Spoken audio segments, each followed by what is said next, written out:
Cuando nos preguntamos qué sentido tiene nuestra vida, abrimos una puerta de filosofía. Ahí es donde aparece el inconsciente colectivo.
Cuando te preguntan por la historia del tarot, en realidad el tarotista tiene que ir a su historia.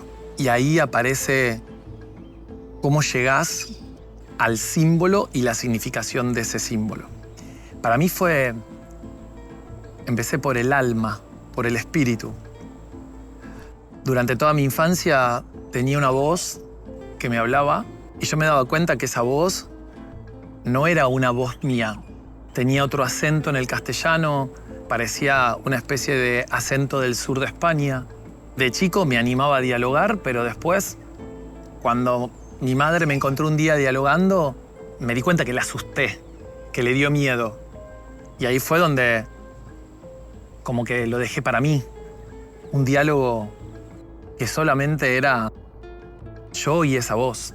A los 8 años, yo tenía una tía que era muy conocida en Argentina porque fue una parapsicóloga que trabajaba con la policía. Y cuando la fuimos a ver, ella me toma ese día y me dice, ¿qué pasa con esa voz? Y fue la primera vez que me sentí comprendido por alguien. Ahí fue donde ella me regala las cartas y me empieza a decir que yo hable de la carta, que hable del arquetipo. Redactá, escribí. Lo interesante fue que la voz se relajó. Y hasta que yo no sacaba las cartas, la voz no aparecía. Me acuerdo que estaba en Brasil, en Bahía, yo tendría 18 años. Y un señor que se llama Cleón se empezó a reír y me dice, relájate. Se llama Cigano das Almas. Y resulta ser que me llevó a que entendiera que los gitanos eran un pueblo pagano originario de África. Me dice, empecé a escucharlo. Empezás a saber de lo que habla. Recién ahí yo supe que yo no tiraba el tarot. No tiene que ver con el tarot. Yo, cada tirada que hago de tarot, no voy a decir lo mismo, porque hay otro diálogo adentro. ¿Por qué? Porque lo que hace el gitano es como un puente entre las dos almas, entre el tarotista y el intérprete. Las almas no vienen a molestarnos, las almas no vienen a hablar, a asustarnos.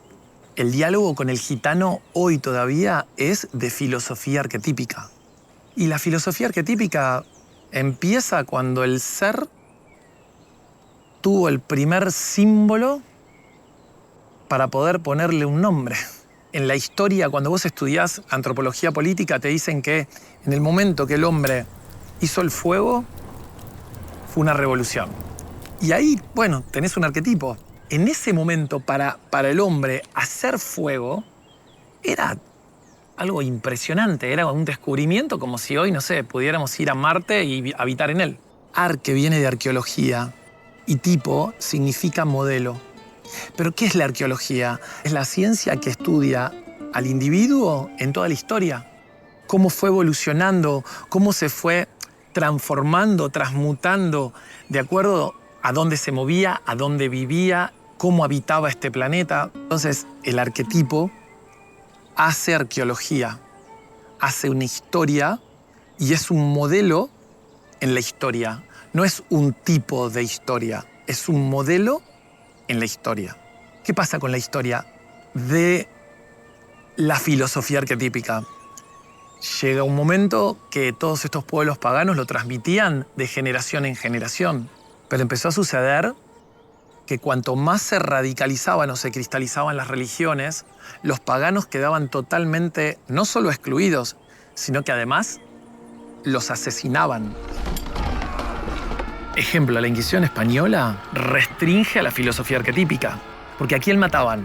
Mataban a los que filosofaban sobre la humanidad, cómo liberar el ser, que el ser no se esclavice con una religión. Hoy a mí me da risa ver en Instagram una persona que te dice, bueno, si pones una vela roja se te abren los caminos. A vos te agarraban diciendo, prende una vela roja, que se va a abrir el camino, te mataban. Fueron 400 años que el que tenía la sabiduría iba a la hoguera. ¿Qué ocurre en la Inquisición? Imagínate personas hablándole a la misma sociedad que le ponían 9 mandamientos, que un señor vio el caos en el desierto, subió arriba un monte y se trajo 9 leyes para ordenar un pueblo. Esas leyes, que surgieron de la jurisprudencia de un pueblo caminando en el desierto, no es la misma que está pasando en una Grecia que se llenaba de orgías o una Roma que se revolucionaba. Vos empezás a ver todo lo que sucedió en esos años y después hasta la actualidad, y lo único que vemos es un tarot que se fue transformando. Hubo uno que dijo, no, el arquetipo número 11 no es la fuerza, el arquetipo número 11 es la justicia, y el arquetipo número 8 es la fuerza. Empezaron a modificar algo que en realidad era pura observación. La filosofía arquetípica observa al individuo en su pulsión vida y habla de lo que le pasa al individuo en la vida. Nada más, ¿eh? Acá no hay regla, acá no hay ley, acá el arquetipo nunca te dice lo que tenés que hacer. El arquetipo lo que hace es ordenarte lo que te está sucediendo. Nada más.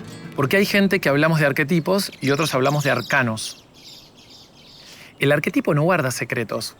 El arcano significa secreto, circunstancia.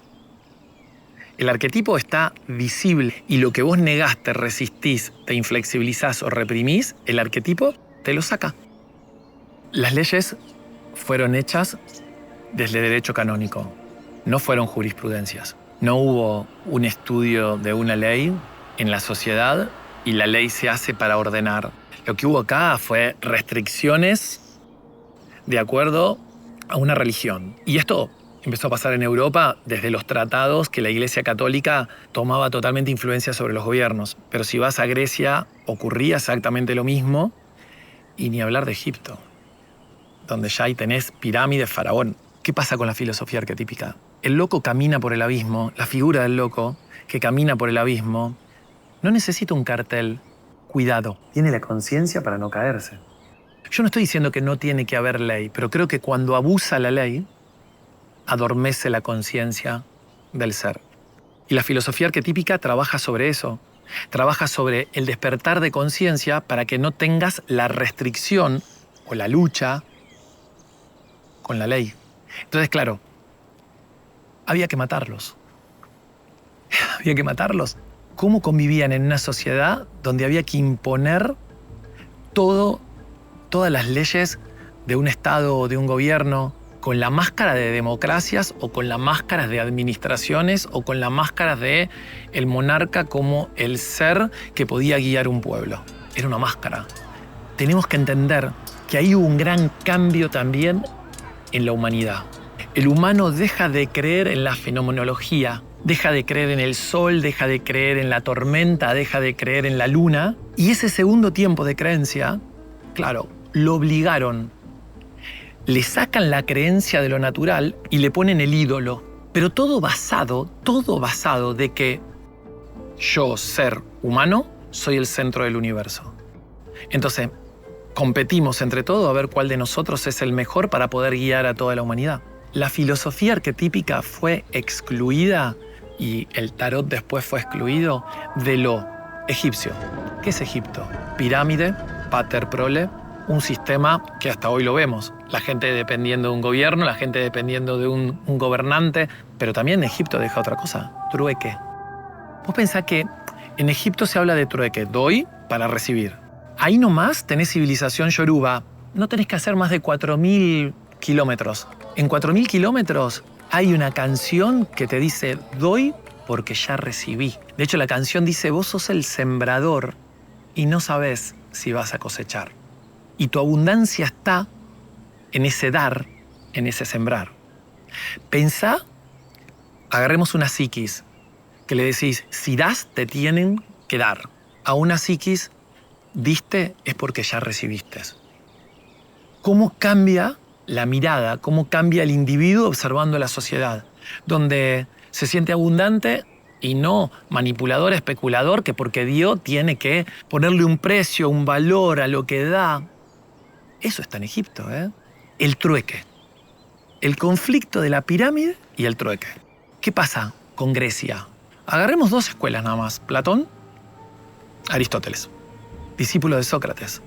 Solo sé que no sé nada. ¿Sabes el quilombo que le armás a un Estado, a una organización cultural, civil, social, elitista, lleno de gente que va pisando cabeza para llegar al arriba de la pirámide? ¿Sabes el quilombo que le generás a esto? Decir, solo sé que no.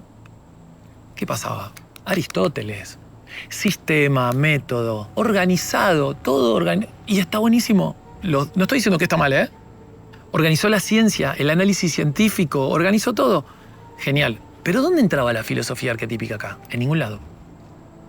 Yo creo que Sócrates era un filósofo, un verdadero amante de la sabiduría, observando al individuo que era un maestro para su ojo. Aristóteles seguramente lo que hizo no observó al individuo, observó a la sociedad, observó la organización, observó el tipo de gobierno. Entonces, ¿qué pasó acá? Andate al templo, quédate en la sociedad. Roma, Grecia creó, Roma copió. ¿Cuál era la diferencia? Allá tenías un tipo de religión, acá había una religión-estado. Porque el catolicismo no es solo una religión, es una religión-estado. Roma es como, y somos judíos cristianos. Bueno, judío cristiano, la culpa, pecado, castigo. En una sociedad de trueque, de pirámide, de método sistema, de ley, derecho romano, de ley, de culpa, castigo. Pero tomemos a Freud, neurólogo, no es psicólogo. Empecemos por ahí. Vamos a hablar las cosas como son. Neurólogo, creador del psicoanálisis. Yo diría sobreanálisis. Y está bien. Me parece correcto.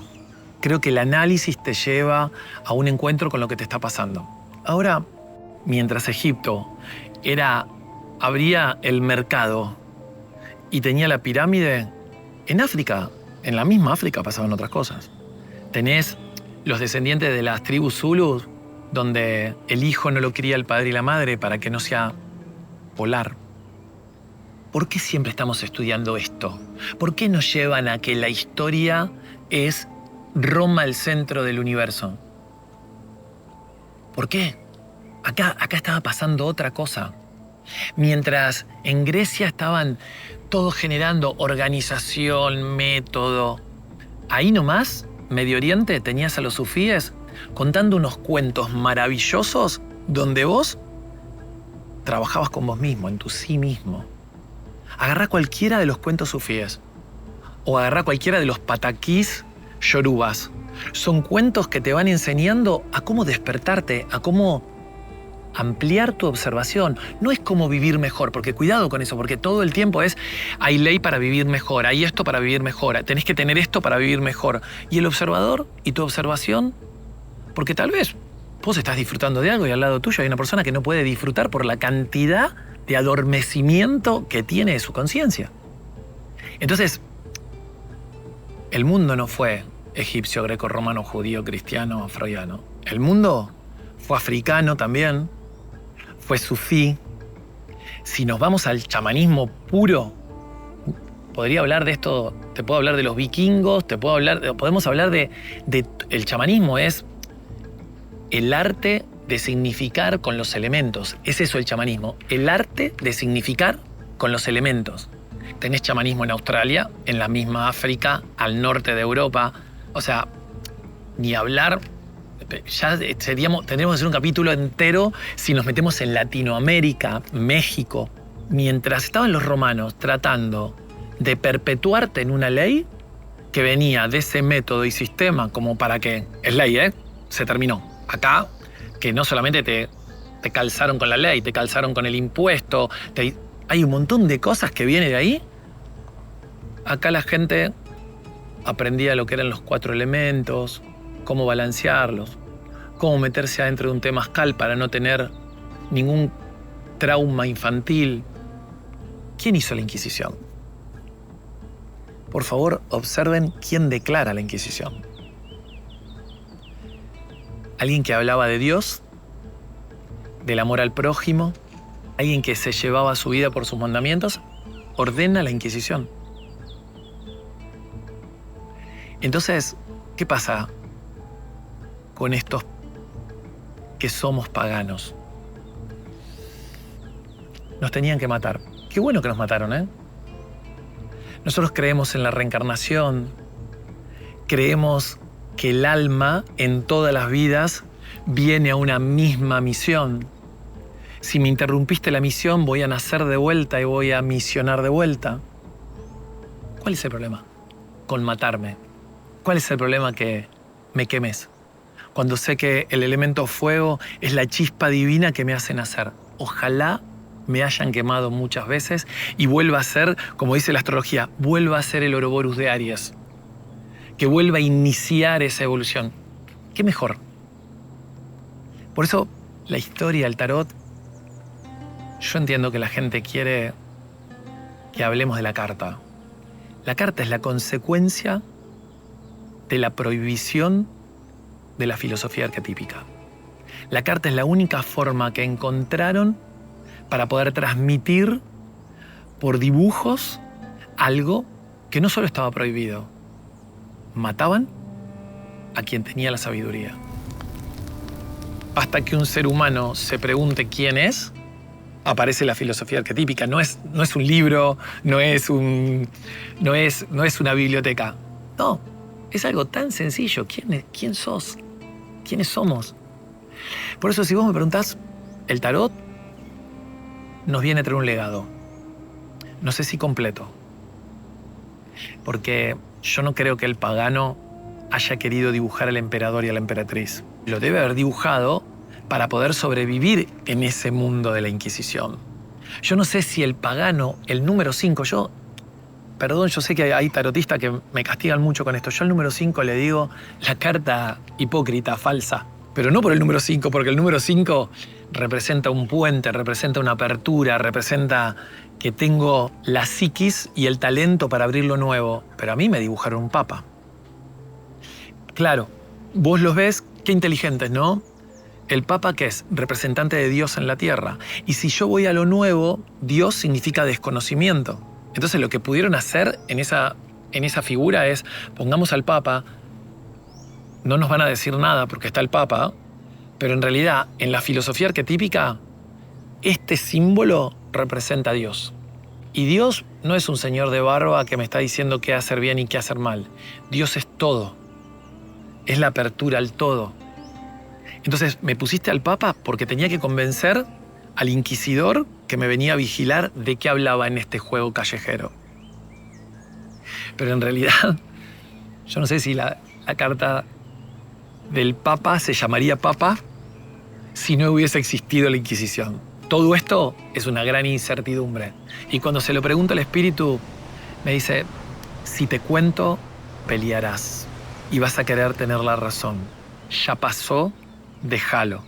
Somos hoy este tarot para poder despertar al inconsciente colectivo, no a una persona. No hay resentimiento. Yo creo que el genocidio de la Inquisición fue el más grande del mundo. Si no, mirá estadísticas. Nadie habla de eso. Hablamos del genocidio turco, del genocidio judío. Contame, ¿dónde está la Inquisición? ¿Quién habla de esto? ¿Quién escribió la historia? ¿Quién escribe la historia? ¿A dónde quiere llegar un filósofo arquetípico? Al anonimato. Y eso es lo que constantemente los espíritus que te podríamos decir que te guían en el encuentro con otra alma, te lo están diciendo. En el castellano me parece increíble cuando referimos al alma. Él, supuestamente es un masculino, alma. Pareciera ser masculino y femenino incluido. Pero bueno, la historia del tarot. Yo no puedo dejar de nombrar dos, podríamos decir, primero la civilización hinduista. Está comprobado y de hecho el tarot de Forza habla de toda la influencia oriental sobre el tarot. O sea, tenemos influencia africana, tenemos influencia oriental. Y también en las figuras tenemos la influencia europea, porque se pintó un sistema social europeo para poder sobrevivir en la Inquisición. Entonces tenés Europa, tenés Oriente y tenés África. Hay un psiquiatra que se llama Carl Gustav Jung. El señor tuvo tal vez el coraje de empezar a estudiar al individuo y el arquetipo. De hecho, hay un libro de él que se llama Arquetipos del inconsciente colectivo, que no solamente ya estudia al individuo, sino que estudia a quiénes somos en la muchosidad. A quiénes somos, y la palabra muchosidad surge en una historia que es Alicia en el País de las Maravillas, ¿no? O sea, esta palabra no existe y existe en una historia arquetípica, ¿no? O sea, porque no creo que es una de las historias más arquetípicas que hay. Pero, ¿quiénes somos cuando no tenemos sustantivo y adjetivo? ¿Qué pasaría con el ser si no tiene identidad, no tiene juicio? Porque si nos ponemos a analizar, el sustantivo te identifica y el adjetivo te enjuicia. ¿Qué sucedería? ¿Qué sucedería si el verbo fuera lo que nos plantea la conciencia? Yo creo que Jung tomó el arquetipo y lo que hizo fue darle carácter de ciencia. Creo que fue el primer médico que se puso a hablar del arquetipo. Jung tiró el tarot. Bueno, ahí tenemos una gran discusión. No sé si lo tiró, pero convivió con él. Eso está totalmente comprobado. Y no cualquier persona tiraba el tarot en la casa de Jung. Su madre tiraba el tarot. Entonces, pero hay mucha gente que va a escuchar esto y va a decir, no, eso no es así. Los cienciólogos que quieren a la psiquiatría cuidarla, bueno, tal vez es hora de empezar a leer un poquito. Que no hablaba de los arquetipos tal cual lo nombramos en el tarot. Él tomaba el arquetipo, por ejemplo, de la Gran Madre, está hablando de la emperatriz. Él tomaba el arquetipo del viejo sabio, está hablando del ermitaño. Él tomaba el intuitivo extrovertido o el perceptivo extrovertido y está hablando de nuestro mago. Hay como, cuando vas leyendo, no le puso el mismo nombre, pero está hablando de ese arquetipo. Entonces, si vos me preguntás qué hizo Jung para la historia de la filosofía arquetípica, incluyendo las cartas de tarot, porque eso es lo que quiero dejar claro. Filosofía arquetípica, incluyendo la carta del tarot. ¿Qué hace Jung? Resignifica y resimboliza y nos pone a los arquetípicos a poder tener la conversación arquetípica. La conversación arquetípica, yo te diría que la hemos empezado a tener hace 20 años. Nada más. Cuando te hablan de la historia del tarot, todo el mundo va a la carta. A cómo se modificó, a cómo fue. La historia del tarot es muy simple. Antes de Rider después de Ryder. Hasta Ryder, el camino del héroe vos lo podías ordenar en 3 líneas horizontales de 7 cartas. Cuando lo ordenabas de esa manera, en el centro del camino quedaba la fuerza. El señor Ryder, un filósofo perteneciendo a la Golden Dawn, es una logia. Entonces, ¿qué hicieron? La justicia parte de una domesticación basada en restricciones. Debería ser lealtades, obligatoriedades, en vez de ser la primera prueba con la que se tiene que enfrentar el ser, porque la va a tener que desarmar, porque si no, no va a poder ser él. No, ¿qué hicieron? Track, centro del camino. La ley es lo primero, es lo máximo. Entonces a la fuerza la pusieron con un simple dibujito, como dominar el animal. Dominar el animal es dominar tu cuerpo, tu sexualidad. Dominar el animal es dominar tu pulsión vida. Cuando vos ves el camino de Ryder, divina las figuras, hermoso. Claro, no es lo mismo como los elementos que tenían para pintar allá en el 1400 a los elementos que tenían para pintar en el 1800, 900. Vos lo ves y decís, increíble. Pero hermano, me cambiaste el camino del héroe. A ver, acá hay algo muy grave, ¿eh?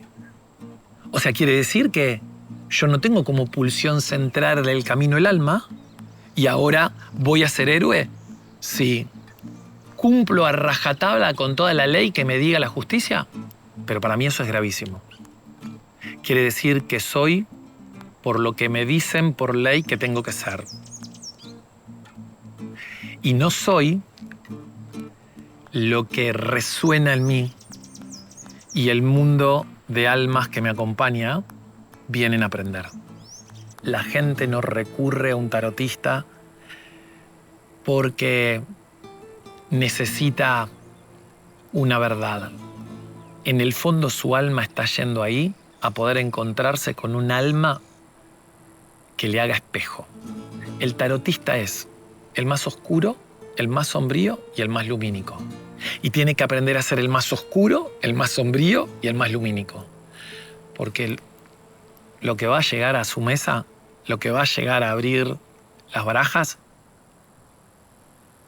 no sabes quién es.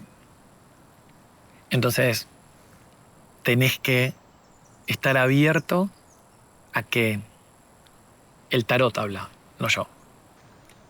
Ser tarotista es permitirte amar la sabiduría que nos pertenece a todos. Es tan simple ser tarotista. Súper simple. Me parece que ojalá todos los seres basemos nuestra vida en eso. Pero bueno, todavía hay mucho por desdomesticar. Volviendo a lo mismo, ¿qué es la vida? ¿Qué es la vida? Yo tampoco sé. Es con otros, o es con el planeta, o es con la flora, o es con la fauna. Luchar a la vez contra esa libertad porque hay gente que me vio tanto tiempo domesticado que ahora no entiende que me puede estar abriendo los ojos y entender que, ok, listo, no era que estaba domesticado, era que estaba siguiendo un patrón, una estructura por una educación recibida o por experiencias o aprendizaje en la vida sin entender que esos aprendizajes dependía de mí el disolverlos para ser yo como quiera ser en el momento que quiera ser.